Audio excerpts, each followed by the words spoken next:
فرمایا اس کی تفسیر جب پڑھی جاتی ہے تو وہاں 83 کا عدد ہے. کیسے؟ فرمایا اللہ کریم نے ارشاد فرمایا کہ اللہ نے تمہاری بہت سی جگہوں پر مدد کی. تو وہ کثیر جگہیں کون سی ہیں جہاں اللہ نے مدد کی؟ فرمایا وہ غزوات اور سرایا ہیں. تو سارے غزوے اور سارے سرایا سے مراد وہ لشکر جہاں نبی علیہ السلام خود تشریف نہیں لے گئے، صحابہ کو بھیجا، اور غزوہ وہ لشکر جس میں حضور خود تشریف لے گئے. فرمایا قرآن کہتا ہے کہ اللہ نے تمہاری بہت سی جگہوں پر مدد کی. اب بہت سی کی جب تفسیر دیکھی گئی کہ وہ کتنی جگہیں بنتی ہیں جہاں اللہ نے اپنے بندوں کی، اپنے محبوب کے غلاموں کی مدد کی، تو وہ 83 غزوات اور سرایا ہیں.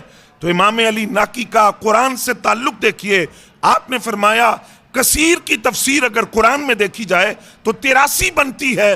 آپ 83 دینار صدقہ کر دیں، آپ کی نظر پوری ہو جائے گی. پھر حضرت امام علی نکی رضی اللہ تعالیٰ عنہ، یہ جتنے ائمہ اہل بیت تھے یہ تکبر سے کوسوں دور تھے، بڑائی سے کوسوں دور تھے، اور ان کی ذات کے اندر تکبر کا شائبہ نہیں تھا. امام علی نکی رضی اللہ تعالیٰ عنہ کھیتوں میں کام کیا کرتے تھے، کھیتی باڑی کرتے تھے، اور جس وقت پسینے سے شرابور ہو گئے تو ایک آدمی نے آپ کو دیکھ کر کہا کہ آپ تخنوں تک پسینے میں شرابور ہیں، آپ رسول اللہ کے خاندان سے ہیں، اولاد رسول ہیں، آپ شہزادے نبی علیہ السلام کے. آج جس طرح بعد اوقات کوئی لینڈ لارڈ ہو تو اس کا ذہن بن جاتا ہے کہ میں نے محنت نہیں کرنی، یہ میری شایان شان نہیں ہے کہ میں محنت کروں، کوئی مزدوری کروں اور کہیں ڈیوٹی کروں، کہیں وقت دوں. امام علی نکی سے جب کہا گیا کہ آپ تخنوں تک پسینے میں شرابور ہیں اور کھیتی باڑی کر رہے ہیں، تو جواب سنیے. آپ نے فرمایا ھذا من عمل النبیین والمرسلین والصالحین. فرمایا یہ جو کچھ میں کر رہا ہوں یہ تو نبیوں نے بھی کیا ہے، رسولوں نے بھی کیا ہے، اور صلحائے امت اللہ کے ولیوں نے بھی کیا ہے. تو اگر میں کر رہا ہوں تو اس میں تعجب کی بات کیا ہے؟ میں تو نبیوں اور رسولوں کی سنت ادا کر رہا ہوں. حضرت امام علی نکی بیٹے ہیں امام محمد تقی کے، اور امام محمد تقی ائمہ اہل بیت میں سے 9 امام ہے جن کو حضرت امام محمد تقی کہا جاتا ہے. جرت دیکھیے، 9 سال عمر ہے حضرت امام محمد تقی کی، بچپنا ہے. اس بچپنے کے اندر خلیفہ مامون الرشید وہ جس وقت گلی سے گزرا اور اس نے حضرت امام محمد تقی کو بچوں کے ساتھ کھیلتا ہوا دیکھا، باقی بچے دوڑ گئے، امام محمد تقی وہیں کھڑے رہے. شیر دا پتر بھی تے شیر ہوندہ ہے نا، آپ وہیں کھڑے رہے، آپ نے جگہ نہیں چھوڑی. جس وقت مامون الرشید قریب آیا تو اس نے امام محمد تقی سے پوچھا کہ باقی بچے دوڑ لگا کے میرا سن کر کے خلیفہ آ رہا ہے، آپ نہیں گئے؟ آپ نے فرمایا 2 باتیں ہیں. خلیفہ یہ بتاؤ راستہ تنگ ہے؟ اس نے کہا نہیں. تو فرمایا میں کیوں جاتا؟ یہ بتاؤ کہ میں نے کوئی جرم کیا ہے؟ کہا نہیں. تو پھر میں کیوں جاتا؟ میں کیوں ڈر کر بھاگتا اگر راستہ بھی تنگ نہیں ہے؟ اور پھر میں نے جرم بھی کوئی نہیں کیا تو میں کیوں ڈر کر بھاگتا؟ یہ بات کہہ کر مامون الرشید شکار کے لیے چلا گیا. واپسی آ کر مچھلی اس نے ہاتھ میں پکڑ کر، 9 سال عمر ہے امام محمد تقی کی، آپ سے پوچھتا ہے کہ میرے ہاتھ میں کیا ہے. فراست، ذہانت اور تدبر دیکھیے. آپ نے جواب کیا دیا؟ فرمایا اللہ تعالیٰ نے اپنی قدرت سے سمندروں کے اندر مچھلیاں پیدا کی ہیں، بادشاہ وقت ان مچھلیوں کا شکار کرتے ہیں، اور شکار کرنے کے بعد اپنے ہاتھ میں پکڑ کر رسول اللہ کی اولاد کے امتحان لیتے ہیں. یہ تیرے ہاتھ میں مچھلی ہے. وہ بڑا متاثر ہوا اور اس نے اپنی بیٹی کی نسبت امام محمد تقی سے طے کر دی. ابھی آپ کا بچپنا تھا.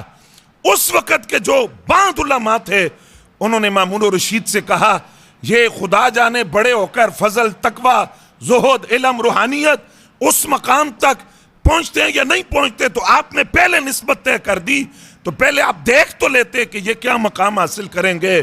تو مامون الرشید نے اپنے دربار کے اندر ہزاروں علماء کو اکٹھا کیا، کرسیاں لگ گئی، بڑے بڑے علماء وہاں موجود تھے جن کے اندر قاضی القضات چیف جسٹس یحییٰ بن اقسم رضی اللہ تعالیٰ عنہ آپ بھی موجود تھے. سب نے مل کر آپس میں مشورہ کیا. توجہ چاہیے آپ کی. سب نے مل کر مشورہ کیا کہ حضرت امام محمد تقی سے کیا سوال کیا جائے. جو کفارے کا باب ہے نا فقہی مسائل کے اندر، کفاروں کی ادائیگی، یہ مشکل ترین مسئلے ہوتے ہیں. انہوں نے کہا امام محمد تقی سے یہ پوچھے کہ اگر کوئی بندہ حالت احرام میں شکار کر لے تو اس کا کفارہ کیا ہوگا. اب ہزاروں علماء کرسیاں لگی ہوئی ہیں، مامون رشید کا دربار ہے، اور نبی علیہ السلام کی اولاد میں سے 9 امام ائمہ اہل بیت کے اندر وہ لا کر کب بالکل جب کم سن ہے، عمر چھوٹی ہے، سامنے کھڑا کر دیا گیا. سارے علماء نے قاضی القضات چیف جسٹس یحییٰ بن اقسم سے کہا اب سوال کریں. انہوں نے سوال کیا کہ اگر کوئی بندہ حالت احرام میں شکار کرے تو کفارہ کیا ہوگا. آپ نے فرمایا یہ بتاؤ احرام عمرے کا ہے یا حج کا؟ شکار اس نے حرم کے اندر کیا یا حرم سے باہر کیا ہے؟ شکار رات کو کیا ہے یا دن کو کیا ہے؟ شکار میں پرندہ مارا ہے یا جانور مارا ہے؟ وہ جانور چھوٹا تھا یا بڑا تھا؟ شکار کرنے والا بالغ ہے یا نابالغ ہے؟ شکار کرنے والے نے پہلی مرتبہ شکار کیا یا پہلے بھی کرتا رہا ہے؟ شکار کرنے والا اپنے عمل پر شرمندہ ہے یا مصر ہے کہ آئندہ بھی کرے گا؟ اب تم بتاؤ کس صورت کے بارے میں سوال کر رہے ہو؟ اس کی تو کئی صورتیں ہیں، تم کس صورت کے بارے میں پوچھ رہے ہو؟ یحییٰ بن اقسم کے ہاتھ جڑ گئے. اب امام محمد تقی بولے، فرمایا عمرے کا احرام تھا تو مسئلے کا حل یہ ہے، حج کا احرام تھا تو جواب یہ ہے، رات کو کیا تو جواب یہ ہے، دن کو شکار کیا تو جواب یہ ہے، جان بوجھ کر کیا تو جواب یہ ہے، غلطی سے شکار کیا تو اس کا جواب یہ ہے. 11 صورتوں کا جواب امام محمد تقی نے جب بیان کیا تو یحییٰ بن اقسم کے ہاتھ جڑ گئے. کہا اشہد انک من اولاد المصطفیٰ، میں گواہی دیتا ہوں آپ رسول اللہ کی اولاد ہیں.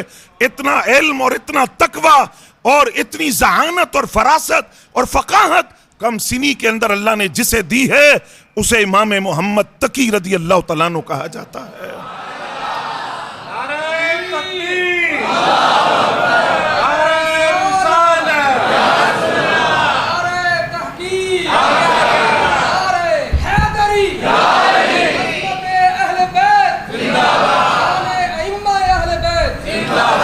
یہ امام محمد تقی بیٹے تھے حضرت امام علی رضا کے، بولو نا سبحان اللہ. اور امام علی ان میں سے ایک امام کی شان یہ ہے کہ کئی گھنٹے بھی بیان کرتے رہے، میں صرف خلاصہ عرض کر رہا ہوں. امام علی رضا کے بیٹے ہیں امام محمد تقی جن کا ذکر آپ نے سنا، اور امام علی رضا یہ ائمہ اہل بیت میں سے 8ویں امام ہیں. امام علی رضا حضرت معروف کرخی کے استاد ہیں، اور حضرت معروف کرخی نے عیسائیت چھوڑ کر جس کے ہاتھ پر اسلام قبول کیا وہ حضرت امام علی رضا ہے. اب حضرت امام علی رضا کا مقام کیا ہے؟ اعلیٰ حضرت نے فتاوی رضویہ میں بھی یہ واقعہ لکھا ہے کہ امام علی رضا جو 8ویں پشت میں، سرکار کی 8ویں پشت میں ہے، یہ نیشا پور کے دورے پر آئے، سواری پر بیٹھے ہیں، آگے پردہ پھینکا ہوا ہے، ڈولی کے اندر ہے، چہرہ نظر نہیں آ رہا. ابو زرہ رازی، محمد بن اسلم توسی اس وقت کے بڑے محدث کے سواری کے ساتھ دوڑ رہے ہیں. 20,000 بندہ، عام بندہ نہیں، محدث، مفسر، فقہا، مفتیان کرام قلم دوات کاغذ لے کر سواری کے ساتھ ساتھ دوڑ رہے ہیں، اور امام علی رضا سے درخواست کرتے ہیں پردہ اٹھاؤ، رخ دکھاؤ. حضرت امام علی رضا نے اچانک وہ جو ڈولی تھی پالکی اس کا پردہ اٹھایا زلفیں کندھوں تک، اور کہا کہ جس وقت امام علی رضا کے حسن کو لوگوں نے دیکھا لوگ مٹی میں لوٹ پوٹ ہونے لگے، بے خودی کی کیفیت طاری ہو گئی. کئی لوگوں نے کپڑے پھاڑ دیے اور جوتیاں لوگوں کی ٹوٹ گئی. سواری کو چومتے تھے، سواری کے ساتھ دوڑتے تھے کہ اگر 8ویں پشت کے اندر نبی علیہ السلام کے حسن و جمال کا عالم یہ ہے تو پھر خود رسول اللہ کے اپنے حسن و جمال کا عالم کیا ہوگا. توجہ حضرات آپ کی. اب یہ امام علی رضا، ان سے درخواست کی گئی کہ آپ لکھوائیں، حدیث لکھوائیں، کوئی حدیث نقل کروائیں. توجہ فرمانا ذرا، آپ کوئی حدیث لکھوائیں. آپ نے حدیث لکھوائی. اب اس حدیث کے اندر 2 چیزیں ہوتی ہیں، ایک متن ہوتا ہے، ایک سند ہوتی ہے. یہ جو نام شروع میں بولے جاتے ہیں کہ فلاں نے فلاں سے سنا، فلاں نے فلاں سے روایت کیا، اس کو سند کہتے ہیں. اس کے بعد کیا سنا، کیا بیان کیا سرکار نے، اس کو متن کہا جاتا ہے۔ یعنی ایک حدیث میں دو چیزیں ہوتی ہے، متن اور سند۔ اب سند سنے حدیث کی، امام علی رضا کہتے ہیں میں نے اپنے والد سے سنا۔ ان کے والد کون؟ امام موسیٰ کاظم۔ اور امام موسیٰ کاظم فرماتے ہیں کہ میں نے اپنے والد سے سنا، یعنی حضرت امام جعفر صادق سے۔ اور امام جعفر صادق فرماتے ہیں کہ میں نے اپنے والد امام محمد باقر سے سنا۔ امام محمد باقر فرماتے ہیں میں نے اپنے والد امام سجاد امام زین العابدین سے سنا۔ اور امام زین العابدین فرماتے ہیں میں نے اپنے والد امام علی مقام سے سنا۔ وہ فرماتے ہیں میں نے مولا حیدر کرار سے سنا۔ مولا علی فرماتے ہیں، لفظ عرض کر رہا ہوں، مولا علی فرماتے ہیں میں نے اپنی آنکھوں کی ٹھنڈک سرکار دو عالم صلی اللہ علیہ وسلم سے سنا۔ سرکار فرماتے ہیں مجھے جبریل نے بتایا۔ جبریل کہتے ہیں اللہ فرماتا ہے لا الہ الا اللہ، میرا قلعہ ہے جو اس قلعے میں داخل ہو گیا وہ میرے عذاب سے محفوظ ہو گیا، اس نے اپنے آپ کو بچا لیا۔ امام علی رضا نے یہ حدیث روایت کرنے کے بعد پردہ نیچے پھینک دیا، حالانکہ لوگ ابھی سیراب نہیں ہوئے تھے، وہ کہہ رہے تھے کہ ہم سرکار کا حسن و جمال 8ویں پشت میں امام علی رضا کے چہرے میں دیکھ رہے ہیں۔ یہ بات کہہ کر آپ نے پردہ ڈال دیا، 20,000 بندے نے اس حدیث کو لکھا۔ اب آپ توجہ فرمائیے، امام احمد بن حنبل فرماتے ہیں اس حدیث کی جو سند ہے، میں نے عرض کیا کہ سند کیا ہوتی ہے، کہ حضرت امام علی رضا نے فرمایا میں نے اپنے والد سے روایت کیا، انہوں نے اپنے والد حضرت امام جعفر صادق سے، انہوں نے امام محمد باقر سے روایت کیا۔ امام احمد بن حنبل کہتے ہیں اگر کوئی بندہ مجنون یا پاگل ہو تو یہ نام جو ہے ائمہ اہل بیت کے پڑھ کر اس پر دم کر دیا جائے تو ان ناموں کا صدقہ اللہ اسے شفا عطا فرما دے گا۔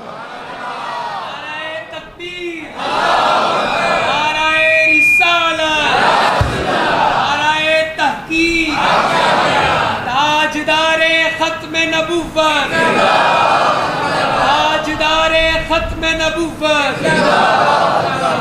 اعلیٰ حضرت فرماتے ہیں اگر کوئی بندہ یہ سوچے کہ بھائی یہ ناموں میں اتنی تاثیر کیسے آئی کہ ائمہ اہل بیت کا نام پڑھ کر اگر دم کیا جائے تو مجنوں کو شفا مل جاتی ہے، کس طرح یہ تاثیر آئی؟ تو اعلیٰ حضرت فرماتے ہیں اگر اصحاب کہف جو حضرت عیسیٰ علیہ السلام کے دور میں تھے، اگر اصحاب کہف کے ناموں میں اتنی برکت ہے کہ ان کا تعویذ اگر بنا لیا جائے تو برکت ملتی ہے، شفا ملتی ہے، تو عیسیٰ علیہ السلام کے زمانے کے ولیوں کے نام میں اگر اتنی طاقت ہے تو رسول اللہ صلی اللہ علیہ وسلم کے اولاد کے ناموں کی برکت کا اندازہ کون کر سکتا ہے؟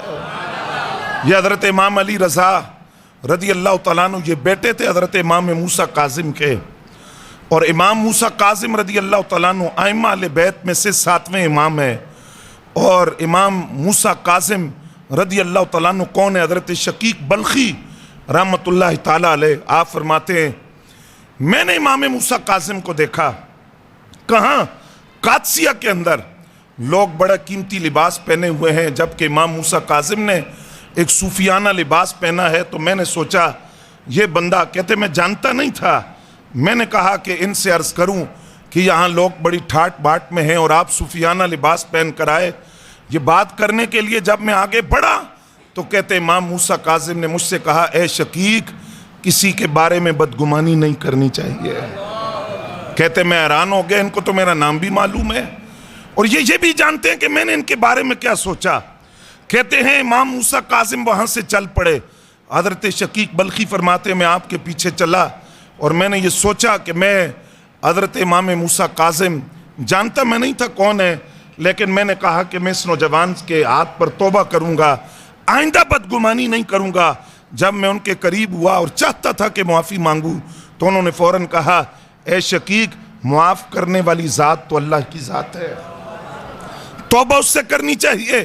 پھر حضرت شقیق بلخی کہتے ہیں میں نے حضرت امام موسیٰ کاظم رضی اللہ تعالیٰ عنہ کو دیکھا، آپ کو پیاس لگی، آپ پیالے کے اندر ریتلا پانی اٹھا کر ڈالتے ہیں اور اس کو پیتے ہیں۔ میں سوچنے لگا پانی کے اندر ریت ملی ہوئی، امام موسیٰ کاظم ریتلا پانی پی رہے ہیں، آپ نے وہ پانی مجھے عطا کیا۔ فرماتے ہیں جب میں نے پیا تو اتنا میٹھا اور لذیذ پانی اس سے پہلے میں نے نہیں پیا، اس کے اندر شکر اور ستو کی لذت تھی۔